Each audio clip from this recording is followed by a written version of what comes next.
Welcome to another episode of Threads of Enlightenment. As usual, this is one of my favorite parts of the podcast, is welcoming our guests and taking the time to thank them for coming to the podcast, because I know that they're coming with some commodities that I deem very expensive, their time. Time is one of the most precious commodity given to mankind. All of us have 24 hours. What we do with it is all up to us, and it tells us where we are and what we've done. The other is the journey. The journey houses some powerful lessons, some information that resides there to help guide us to become some powerful being. And I want to thank Doc for coming and trusting us with both of those precious commodities, his time and his journey. Doc, thank you for coming to Threads of Enlightenment. I appreciate this conversation. So thank you so much for bringing me on board. And truthfully, I hope to add something to somebody's life out there. Somebody, at least one person in your audience maybe needs to hear this. Well, I'm sure. I know your podcast is entitled that you have The Question Guy, is it? You still have that one? I know you have a couple of them.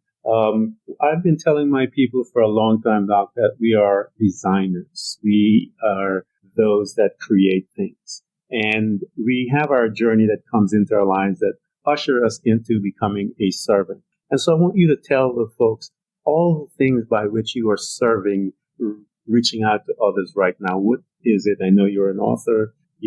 Tell them about everything that you do.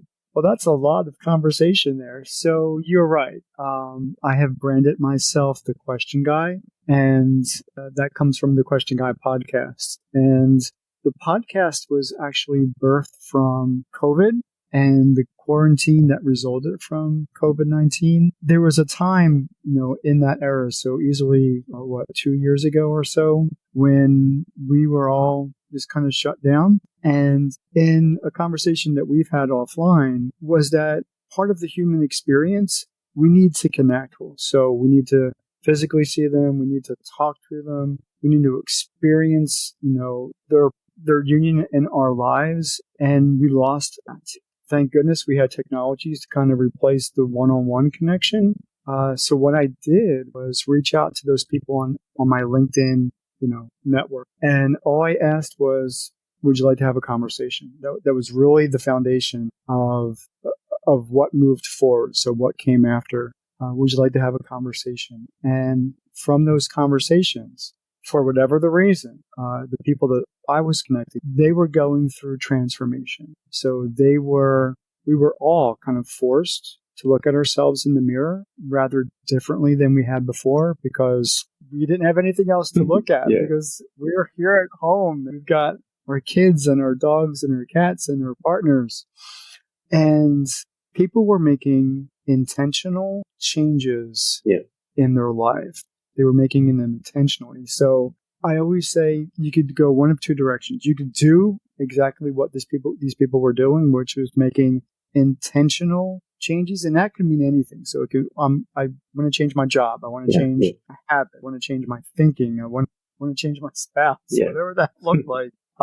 Or they could take medication to whatever that looked like, self-medicate or the doctor, whatever that looked like, and kind of numb the pain, numb the loneliness. But the conversations, the people who those who I was talking to chose to make changes. So through meditation or through whatever practice, through journaling, that's where the podcast came. So it was initially called Level Up because I thought that was appropriate, given that they were making those changes and wanting to share those stories. But my background as a college professor, you've called me doctor, so I am a college professor by trade. I thought the Question Guy was more appropriate to the brand. The Question Guy podcast was more appropriate to what I was trying to accomplish, because what better way to start a conversation than with a probing question? But that's only the beginning. That is only the beginning of that space. So I do that on this space. I kind of ask those questions myself. So here you are, Doc, and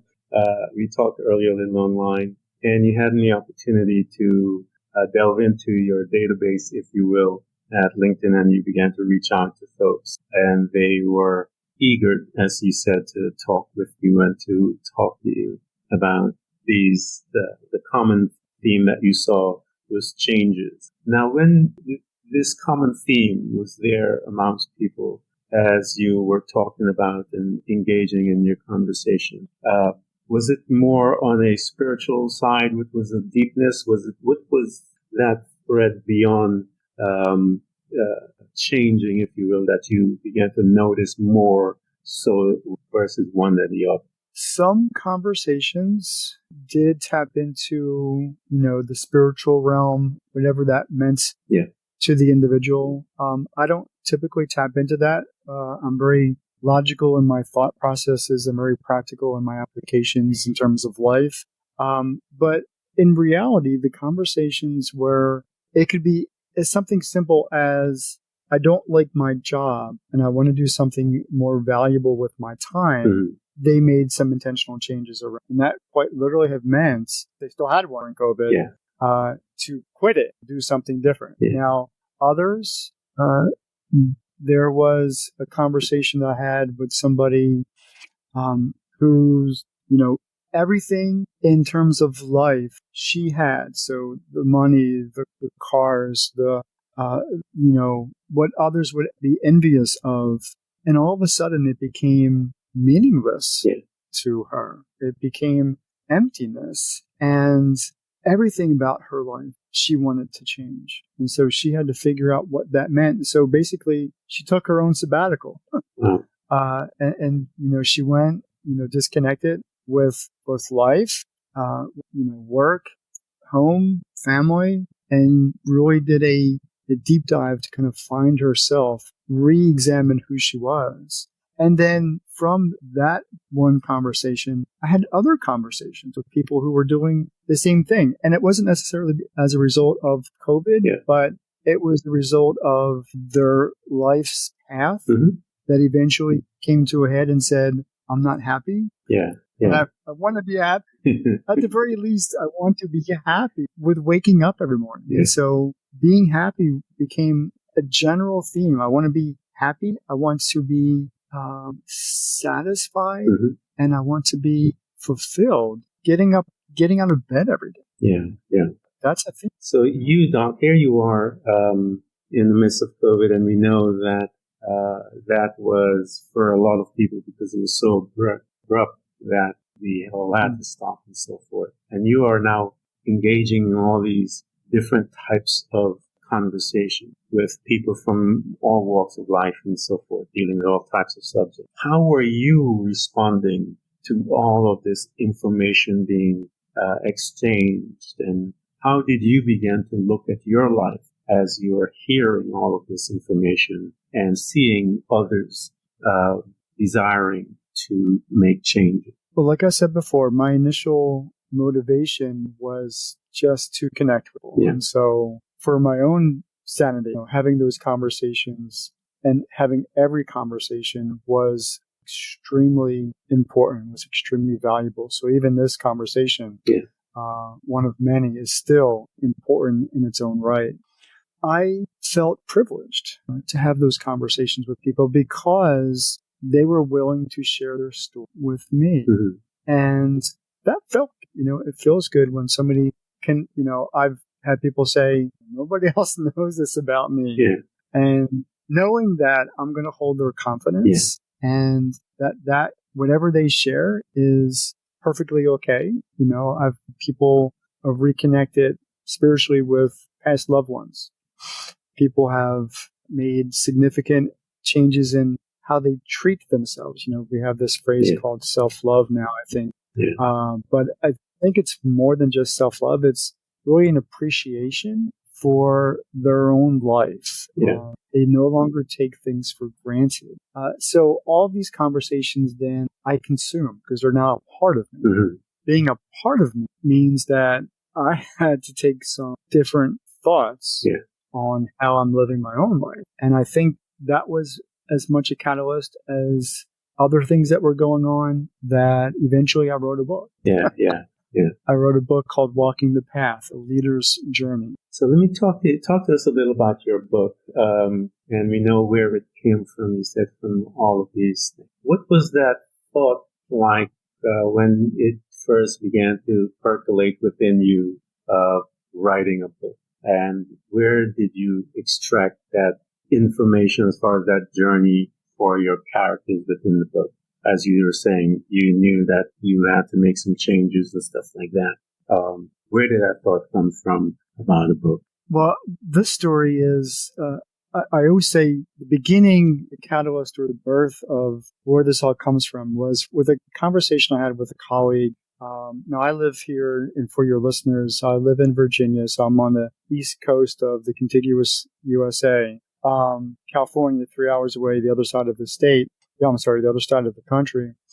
We were having a conversation. So he's kind of a little bit older than I am, and I would always say he's a bit more successful career-wise. Long story short, you don't have a book? This is what he asked me. I don't have a book. I don't have a book. I didn't have a book. I mean, I did, I have 3 different careers. I've been a mental health professional. I was a IT professional and a college professor. I don't have a book. And so I say, I go back to my mentor, who is now a really good friend, and I say, I don't have a book. And he said, well, what do you want to write about? And I said, I don't know. I don't know what I want to write about. Well, he said, you're always telling stories, and people are always telling you stories. He literally said, tell your story. Yeah. Tell your story. And so I had always in the past wanted to write a book. And so I've got lots of books, fictional novels that I've started but never ever finished. And so it's very easy for my brain to create characters and create scenarios and situations. And so I just kind of ran with what was innately part of me to create a story, to create a narrative, to create a fable. So I did. Yeah. And I would say that these characters are part of my subconscious. And so each of the characters, and so there's 5 main, there's John, there's Liz, there's Penny, there is, I forget the mentor's name, forgive me. And then there's Joy. Jose is the mentor's name. And so each one of these characters in the book represents a piece of who I am. Yeah. So, for example, there's the mentor, the guide. There's John, who wants to break free of, expectations and find his own space and place in life, which is really a tagline for the Question Guy podcast. There's Liz, who's kind of the main cheerleader behind it all, and, the popular girl, but really the foundation by which everybody kind of goes to for support. And then there's Penny, and Penny was born with a deformity. So she was, as a result of living in this very enclosed community, she was ostracized because she was different. Mm-hmm. So she's literally the misfit. And then there's Joy, and she's kind of the wannabe. She's always, Liz's shadow, because she wants to be like Liz. She wants to be popular, and she wants to be just noticed for who she is. And so I recognize I gave myself permission to create these characters, which were each a part of me. That's powerful that you have an opportunity whereby you can now put yourself, if you will, on those pages to begin to have the conversation as you wish, as you are dealing with all the different characters that is you. And how did you begin to, as someone outside of the show, if you will, someone that is designing this show, and you're putting these characters together, what started to happen to you in your day-to-day? How were you relating actually to your book, bringing it together? And then also, you still have these folks that you're chatting with from time to time. How did you blend it? So to give a backstory to the book was initially designed to be a training manual for my mentor's book. And so am I allowed to give a shout out real quick? Is that okay? Yeah, the show. Please. So I'm when this gets aired, Mitch Gray, my mentor and close friend, wrote a book, How to Hire and Keep Great People. So he's kind of like a leadership coach in his own right, an HR coach in a different respect. So the book was initially designed to take the elements of leadership as he's seen them in his manuscript, create a story around that, and then use that as case study scenarios to teach leadership. So that was the initial design. And then we talked about, well, let's co-author. So now we're kind of maturing the idea. Yeah. Let's co-author a book between him and I. We'll create a new book to kind of expand on his leadership paradigm structure. Through life and how life gets in the way, he couldn't invest the time. So I said, well, let me, like I said earlier, my colleague said, I need a book. So I said, let me pull that out, pull back on the co-author component. Yeah. And what I did is to kind of flesh it out is I created the backstory to all of these characters. So I literally fleshed it out that it's one cohesive story. So not only do we get the story of these 5 people literally going on their own journey, which is climbing up over a mountain and escaping their life. Yeah. But I gave a backstory to why John needs to do this. His relationship with his mentor, what his relationship is with Liz and Penny and Julie. And so, really digging a little bit deeper into their characters. But I also want to recognize that the book isn't just a narrative or fable. The book has 4 different elements to each chapter. There is the fable itself, and so each chapter does talk about what's going on with the characters, but it's preempted by a contextual element around leadership in some respect. Mm-hmm. So what does it mean to be a mentor? What does it mean to be authentic? What does it mean to be vulnerable? What does it mean to communicate properly? And things like that. So all the things that we talk about under leadership, servants, communication, building a team, all of those elements are discussed contextually, and then through application are applied in the story. At the end of each chapter, I go back into the story and I take it apart mentally and then pose 3 questions related to either the context of whatever leadership component I'm talking about, mm-hmm. or application in the story itself, because I want the reader, now it's time for me to have that conversation with who's ever reading the book. And because I'm not there, my book is in their hands, I need to ask them questions. Did you really get it? Yeah. Did you really see this happen? Did you really understand what was going on with the characters? Because the characters represent real people. Even in their own limitations, they do represent real people. And then finally, the last page of each chapter is an empty page. The title of the page is called Take Note, which is basically, I added a journal, mm-hmm. a journal page at the end of each chapter, because I wanted people to not just answer the questions, but reflect on what they've just learned and give them an opportunity to reflect, write, meditate on those ideas that are now popping up in head. Yeah, it's powerful. Hey guys, anyone that's listening to us, this is the title of the book is Walking the Path of Leadership, Leadership's Journey by Dr. Keith Mcnally. Buy it. Get it to your friends and family. Those that are, leadership is not just about your profession as far as work. It is about family. It's about a husband, a wife, a son, a brother, a sister, stuff like that. It's about relationship. Leadership is about relationship. How do you lead yourself? How do you lead? He talks about the tools that are within leadership to become a powerful leader. One of those is communication, and that tool, that skill, is needed in every aspect of your life with all of you. Communication with yourself, communication with those outside of self. So here you are, though. You are putting this thing, you said you worked in the backstory, and talk to us about that feeling as you began to, it begins to unfold and you're beginning to see it. And because that is a magical place, and I want you to try and find some words to bring to it to describe that high, if you will, that one gets as you begin to put it together and you get into the zone. Invite us into that space. I will do the best I can, because for me, that's a very natural space for me to be in. Yeah. And maybe that's part of the reason why I became a doctor, because I'm always, my space, my comfort zone is my thoughts. Yeah.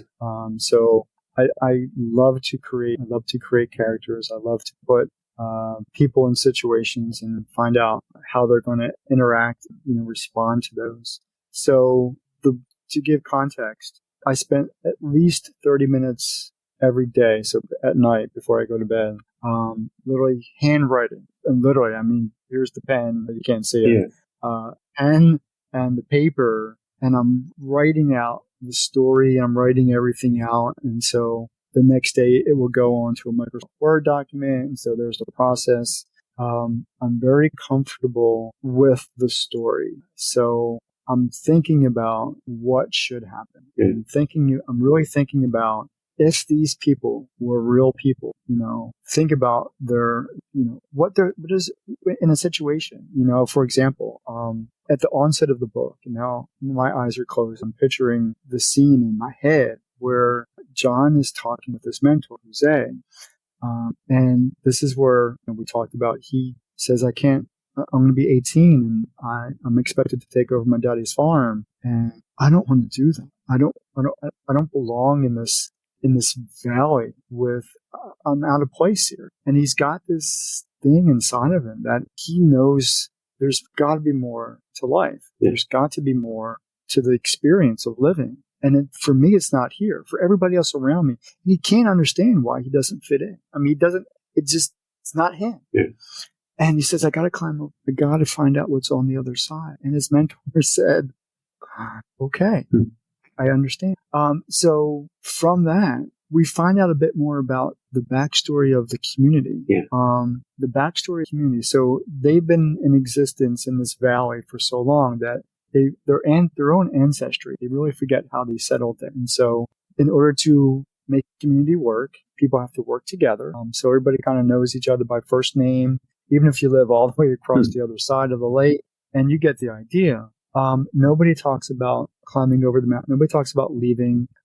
Everybody understands their place. Everybody understands their space. Everybody understands that they have to work together for the survival of the community. Yeah.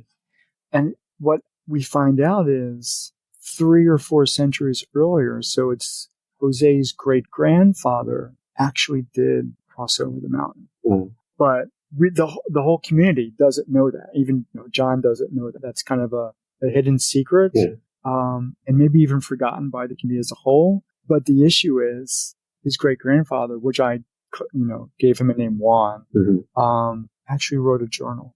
Wow. About the story of going over the mountain, because it was his what had happened to Juan was he became critically ill and could no longer take care of his family, and as such he was ostracized by the community as a whole. All the things that we negatively call people failure and all that kind of stuff. And so he didn't want to keep that reputation with his family, so he decided to leave his world, and so he crossed over the mountain, but he came back. Yeah. Wow. He came back and he wrote this journal, which is now being passed on to John, because Jose doesn't have a family, he doesn't have any kids of his own, and his wife passed rather recently. So he's literally passing on his heritage to his mentee, to John. Oh, that's powerful. Yeah, that's powerful. But guys that are listening, and I hope you're paying attention to what Doc is saying, because he's laying out so much from and through his story. That is, many of you are there where John is, and you're questioning, and you know that you don't belong. And that's a good thing. It is a great place to start, if you will, that you begin to probe yourself and began to look for different answers than what you're accustomed to, and all of those that are around you that haven't moved, maybe families and friends that have never moved and gone beyond where they're at, but there's some uncomfort within you. That is good stuff, because it is now causing you to stretch you to begin to investigate. And then I tell people that's who we are when we become and begin to walk in our journey. We become a perpetual investigator, meaning that we are always investigating, asking, questions as to things that presents and why and so forth. And it moves us through. Another thing that Doc had mentioned, very powerful tool to incorporate in your life, because I've done it in mine, and I do it in my evening when I'm away from everything. I'm now getting into my space where I am coming into my bedroom. My bedroom is designed where it's not bright. I don't allow it to be too bright because it'll wake me up. And so I have my lights that don't have my light at a certain tone so I can sit down. I can write my thoughts. I can empty myself, if you will. And when I'm going down, what thought I choose for my individual journey, that's the one thought that I meditate on. And I go down meditating on that. I do that every night. In a few days, I tell people it becomes a part of you. And you wake up in the morning, and before you know it, it's a reality. And when you get to that place, it is yours. Yeah. And so Doc talks about those things. He's just saying it in the story, but I'm telling you, they are powerful when you put them together. And those that are listening to this, we want you guys to put it together so that it can assist you to move through where you're at. Here you are, Doc. You're putting all this beautiful work together. And I love the book. I love the imagery that you talked about, Juan and his grandfather and all of these things that you have in there. You're now going to bring this book out. You're getting it out. I love this stuff because it never has to be planned. So how did you begin to move it through to the next phase, if you will? Because you got to let go of this now. And some of us, we have the rewrites upon the rewrites upon the rewrites, and someone has to tell us, just let it go. So what type of person are you when it comes to your baby, if you will, after you did all the creation, you've given birth, you're looking at it, and what steps did you take? So for me, this is a self-published book. Mm-hmm. And, when you talk to certain people, they'll cringe at that, and other people will celebrate that for, my bravery, whatever that would be. This is entirely self-published. It is on Amazon. So at the forefront of the book, before, I go into chapter 1, there are several people who give praise for the book. Yeah. So there's about a dozen or so, 8, 9, 10. People specifically that I handed it off to for a review. Yes. So it was both a review, and I said, if you find any things that need edited. So they all gave it of course, they all gave it a positive review, which is very nice. And so, their quotes and their comments are in the first couple of pages. Some went a bit more, a bit deeper and said, you should take a look at this section, or this doesn't sound right, and so forth. So, a lot of the editing was mine, however. Mm-hmm. And of course that's limited because we often don't see the error of our own words, because we've seen the words so many times. But I did my best with that. Other people went through it, a bit, again, with their fine-tooth comb and made some significant, suggestions on, well, this is actually written wrong or blah, blah, blah, and you get the idea. So it did go through several different edits, none of them, from a professional editor. And then it was published. It's published through lulu.com, and you can buy it on Amazon. With that process is both painstaking and glorious all at the same time. But it is what it is. Yeah. And so, and I didn't have a quote unquote audience prior to it. So this is really, the book in and of itself is a passion project. So It's my project. It's my story. It's literally my story in narrative format. So right now, 2023 and going forward, it's my responsibility to get people excited about it, understand the story. And so I'm picking up momentum with that. I'm here talking to you about it. I've talked to other podcast hosts about it. So I'm slowly generating interest across the globe. And so my goal is really twofold. I have a monetary goal. I would love to get 1 million of them sold. Yeah. That'd be awesome. But for people who are listening to this conversation, know that I'm on a dual mission. So it's not just about selling the book. So my story gets a little complicated from here. I'm donating 50% of earned revenue in the book on services that support emotional and psychological well-being and suicide prevention. I am partnered with right now one nonprofit agency who provides leadership type of training, but more on the bend of psychological well-being and emotional growth. here locally in Virginia. So like I said, I'm in the States. Yeah. And so 50% of all earned revenue goes to support that program specifically. I am doing I'm also, this is kind of like where it gets complicated. I'm also on a campaign to raise another $1 million because I'm going to hike through the Appalachian Trail. And for those of you who are not on the East Coast of the United States, it is a 2,193 mile trek from Georgia to Maine. The goal is to raise $1 million by 12 months from now. So from September this year to September 2024, hike it in 2025. So quite literally, I'm taking the story and I'm living it. I'm taking people up and over a mountain range. Yeah. So there's going to be, right now there's 3 of us, me and 2 others. I need some support elements here in the States. I need monies, sponsors, and of course, a chunk of that $1 million is going to go to support suicide prevention services because I'm on a campaign to prevent or at least to mitigate and minimize the number of people who commit suicide each year. And so I know I'm one of many who are on that campaign, not necessarily working together with me, but I would love to see that happen. Yeah. But more and more, what we're finding is that people have lost their way in life. And I know that's kind of part of the foundation of why you have conversations with those to kind of help them regain a sense of awareness, purpose, and value. But for those who we lose, they actually take their own life. And that's kind of really sad. And so I'm having those conversations with people. And actually the first, like I said earlier, I've got a new podcast called the Envision Speakers Series.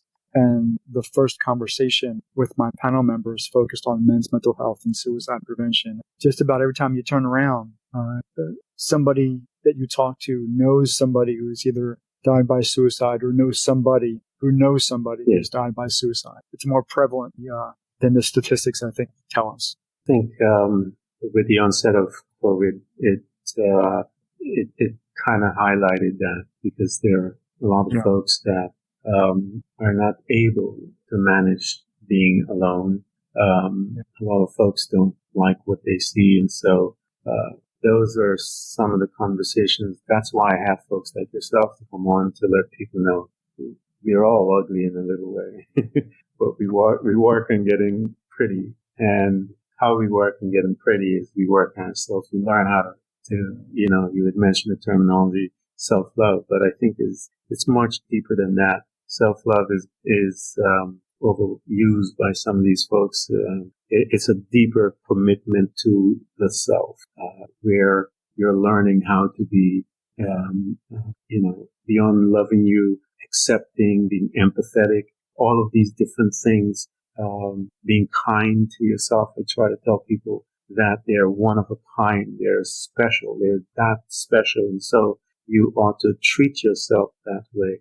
And you have Doc who is working with the folks that need help. Some have gotten lost, and we want to be able to help, and we will do anything we can. The audience that are here, that are listening to us, I want you guys to do your best to support financially, but also to purchase Doc's book as well, because when you purchase his book, you are supporting financially. So I want you guys to do that. And again, for those that are in quote unquote corporate America, the corporate world, that are seeking leadership, you can buy for your friends and stuff like that.